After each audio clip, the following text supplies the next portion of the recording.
Muchos cambios sociales, económicos y políticos, y también hubo cambios, como es lógico, en el mundo del arte. Hubo una ruptura con la etapa anterior y comenzó lo que hoy llamamos modernidad. Para hablarnos de todas estas cuestiones nos acompañan hoy en el estudio María Dolores Antigüedad, que es catedrática de Historia del Arte en la UNED, y Genoveva Tusell, profesora de Historia del Arte también en la UNED.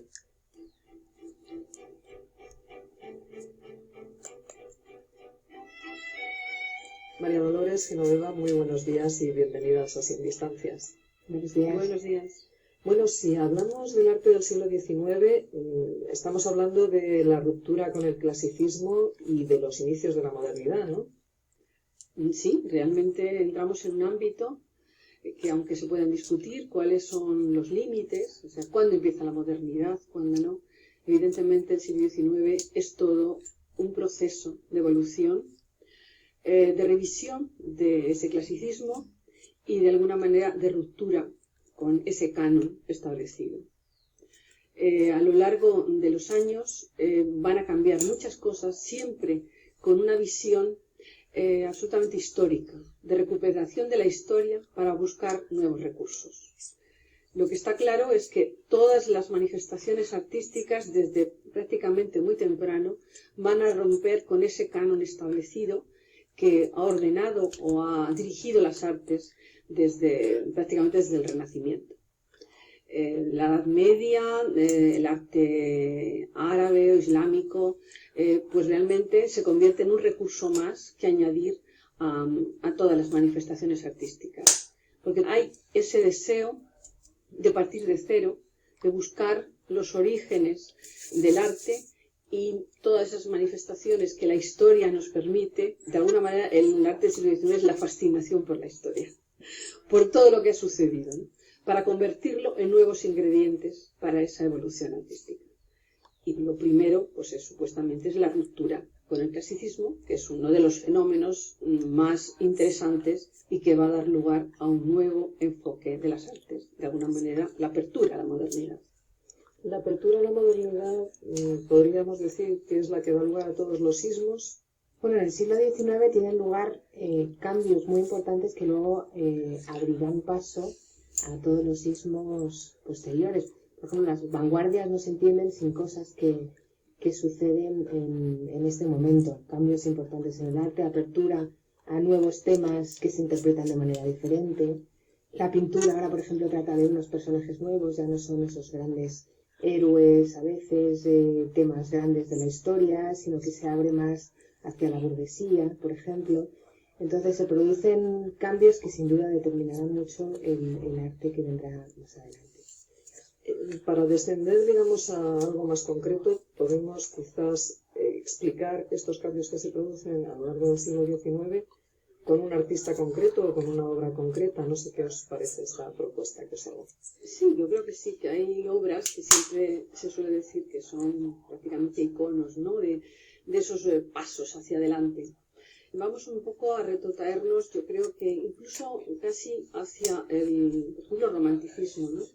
¿Qué es lo que tiene el romanticismo de diferente con el clasicismo, así entendido, ¿no? O el neoclasicismo? Pues evidentemente lo que varía es una nueva sociedad y una nueva concepción del artista. El artista ya no es el narrador de los hechos absolutamente, digamos, históricos o de la mitología clásica, sino que es un señor que refleja la realidad desde su propio interior. Entonces lo que va a aparecer no es la crónica, sino el sentimiento del artista. Y ese es de alguna manera un poco ese primer cambio, ¿no? El artista ya será, a partir de entonces, el genio, ya no será el artesano perfecto que trabaja y que hace sus obras con una calidad indudable, sino es el señor que de alguna manera es un genio y algo maldito, ¿no? Es el señor que vive su interioridad, de ahí esa figura del artista que puede llegar al suicidio. Todo eso de alguna manera es una concepción ya moderna de la labor del artista. Y por otra parte está el tema de unos nuevos, bueno, no el tema, sino unos nuevos temas para una nueva sociedad que demanda otra cosa. Porque ya no es el artista que trabaja por encargo, ¿no? Exacto.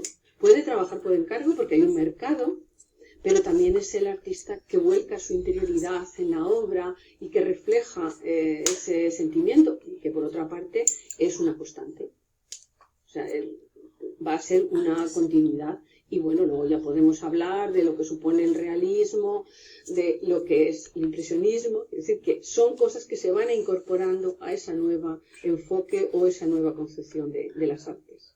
Bueno, ¿y de qué forma podemos apreciar cómo el artista elige los temas?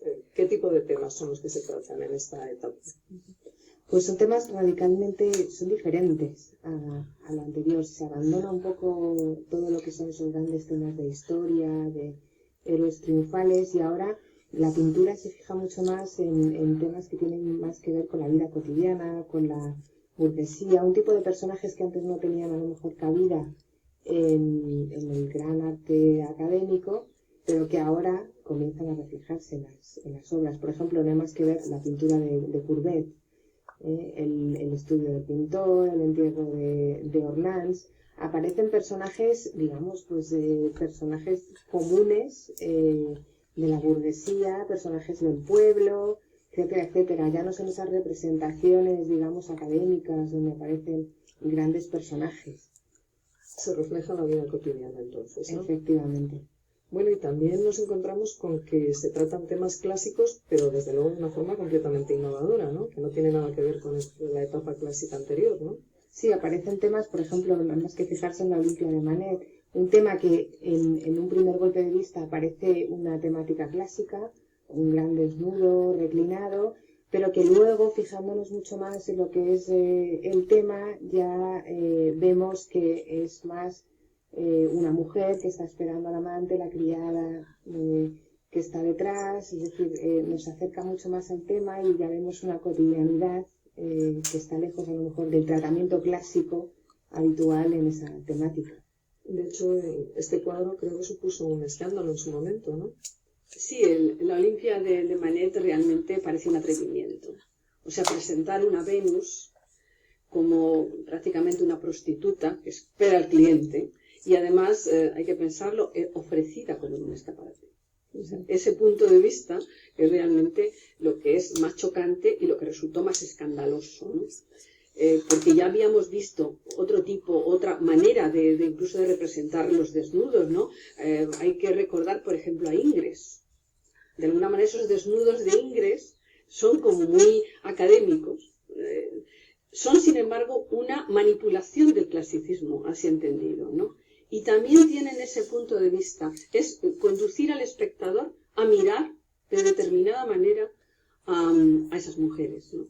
O sea, es realmente algo que es bastante chocante y que además abre la puerta a toda la vanguardia que va a volver una y otra vez sobre el tema del desnudo, reclinado, o de alguna manera. Efectivamente, por Sí. ejemplo, las señoritas de Aviñón no se entienden No se sin entiende. pensar en Ingres, incluso hasta en la Olimpia de Manet. Sí, en la Olimpia. Es de Tiene alguna muchísimo manera la que ver, manipulación de un motivo clásico, pero convertido en algo totalmente distinto. Y claro, evidentemente, a los ojos de los espectadores resulta una imagen escandalosa, ¿no? Y luego hay otro componente que ya se manifiesta también un poco más adelante, y ya se ha visto con el realismo y con Courbet. El cambio de escala. O sea, los grandes formatos estaban dedicados a los temas históricos o los temas alegóricos, ¿no? Y sin embargo, Courbet puede representar en un formato absolutamente disparatado el entierro de Ornans, ¿no? Y también hay una innovación que eso va a abrir la puerta. Es un tema absolutamente técnico. O sea, si en la pintura académica lo que encontramos son esos lienzos de superficie acharolada con unos barnices que los hacen resultar tremendamente atractivos, ¿no? Que no desaparecen. Siempre hay pintores académicos, ¿no? Incluso los que van a los salones oficiales son esos pintores académicos. Sin embargo, a partir de ese momento, y lo vemos también en las obras de Manet también, ya sin hablar de los impresionistas, que ya es el siguiente golpe de tuerca, ¿no? Ya vemos esas superficies aparentemente descuidadas. O sea, ya no hay esa pincelada muy cuidada, minuciosa, no. Si ya vamos a buscar el efecto óptico, ¿no? Yo creo que esa es la segunda gran revolución, ¿no? O sea, no solo los temas, sino también las técnicas. No sin olvidar, hay que pensar que es que ahora el artista puede coger el lienzo, puede ir a pintar al aire libre, ¿eh? Entonces puede ir con su paleta, sus pinturas, no hace falta preparar la pintura en el momento, sino que la pintura se comercializa ya en tubos de colores, etcétera. Entonces eso permite que el artista salga fuera del estudio y pueda tener un contacto mucho más directo con la naturaleza, con lo que está pintando. Esa es la manera de entender también el porqué de la pintura impresionista. Ese interés también por la luz, por los aspectos atmosféricos, etcétera, etcétera. Se entiende también por todas estas innovaciones en cuanto a la técnica. Bueno, Genoveva, pues si innovaciones tecnológicas tan sencillas como esta de los tubos de pintura que acabas de comentar influyeron tanto en la pintura del 19, está claro entonces que avances tecnológicos mucho más importantes y el uso de nuevos materiales tuviesen también muchísima repercusión en el ámbito de la arquitectura. ¿No es así, María Dolores? Sí, realmente lo que vemos desarrollarse todo a lo largo del siglo XIX es el empleo de nuevos materiales. Nuevos materiales que, por ejemplo, el hierro, luego el acero, la incorporación del vidrio, que era imposible, impensable que se pudieran elaborar en el siglo XVIII. Hay intentos, pero las fundiciones no trabajan con esa, digamos, esa perfección tecnológica. Eso da lugar, evidentemente, no solamente a una nueva arquitectura, sino unas nuevas tipologías arquitectónicas que responden a las necesidades de esa sociedad industrial. De ahí los grandes invernaderos para las muestras o las grandes exposiciones universales, que no son sino un escaparate de esas nuevas tecnologías, ¿no? Y también la evolución de esas tipologías que ya no necesitan depender de los estilos tradicionales, ¿no? Sino que pueden dar lugar a formas totalmente distintas que derivan del empleo adecuado de esos nuevos materiales, ¿no? Y bueno, ya, digamos, es la apertura de un nuevo campo que luego terminará con el movimiento moderno de arquitectura ya en el siglo XX. Con los rascacielos. Con los rascacielos, evidentemente. Eso es la perfección técnica. Primero el hierro fundido, el hierro colado, el acero, al conseguir estructuras absolutamente autónomas sin necesitar muros de sostén, sino que la misma estructura metálica permite levantar un edificio y cada vez más alto, porque también la técnica ha evolucionado, ¿no? Y al principio los ascensores son hidráulicos, luego son eléctricos, y de ahí pues toda esa arquitectura de los grandes rascacielos, que realmente es la absoluta evolución del siglo XIX. Bueno, pues para terminar os pediría que en 3 palabras resumieseis las principales características del arte del siglo XIX. Pues yo señalaría quizás las innovaciones temáticas, la apertura hacia la modernidad, el progreso, en fin, creo que ha quedado perfectamente resumido. Pues muchísimas gracias a las dos por habernos acompañado esta mañana en Sin Distancias. Gracias. Gracias, buenos días.